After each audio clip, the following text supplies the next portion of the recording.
Kia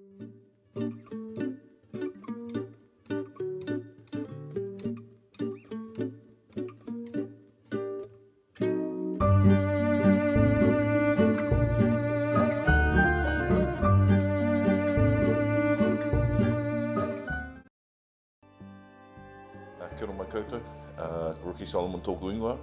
He moko puna hau o ngā te kahu nunu me ngā te kahu ki whangaro. I currently live in Auckland, from Hastings. Wear many different types of hats within the workforce. Work in tangihanga, work as a mata oro for mahi atua, and also teach Maramataka through Tūriki Health. Maramataka, if we break that word down, marama meaning moon, taka meaning revolving, so that's the revolving moon. And so what our ancestors did would watch the many faces of the moon, and from there they designed their calendars. So most indigenous cultures around the world followed a lunar calendar, which is the movements and patterns of the moon. And the calendar we follow today is called the Gregorian calendar, which is a solar calendar, which follows the movement of the sun. So the indigenous cultures would watch the moon because every month they were able to design and move with the patterns of the moon, which broke it down into smaller time frame. And so our tupuna, or our ancestors, watched the moon, and as they watched it, they started watching the environment. And there's a whakatauaki, there's a proverb that goes, tui ki te rangi, tui ki te whenua, tui ki te moana, ronga te pō, ronga te ao. So in simple, that means whatever's happening in the heavens is happening on the land and the ocean. So our ancestors would watch what was happening up in the sky and link that what was happening on the land, and also link that what was happening in the ocean. Environment plays a big part within, in my opinion, art. Everything that was created and drawn, no matter what you're creating, is always from a perspective of the environment. Environment is where all our answers, all our creativity, everything comes from. Maramataka is that how do we move within that environment. So there'll be times that there'll be high periods within the Maramataka that are real creative. And there'll be times that it'll be really creative and then there'll be times that you just can't think of any ideas. So what the Maramataka does is observing your patterns within that. It applies to every single person.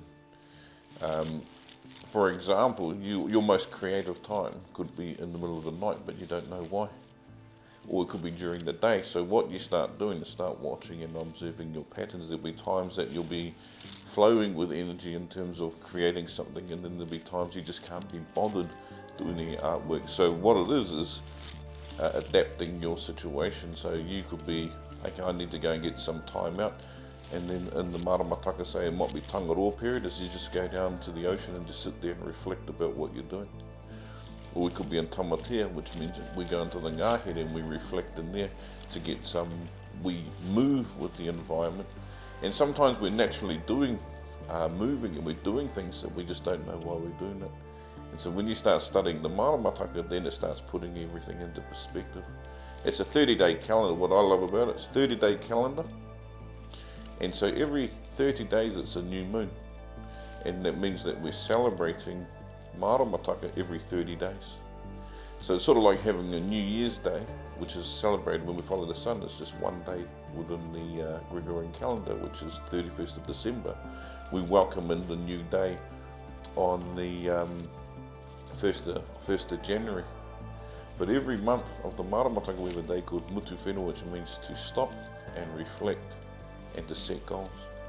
And then the next day is called Whiro, which is the new day, that we reflect and we start planning and moving forward. So if we're doing that 13 times a year within the calendar year, our people will become far more creative.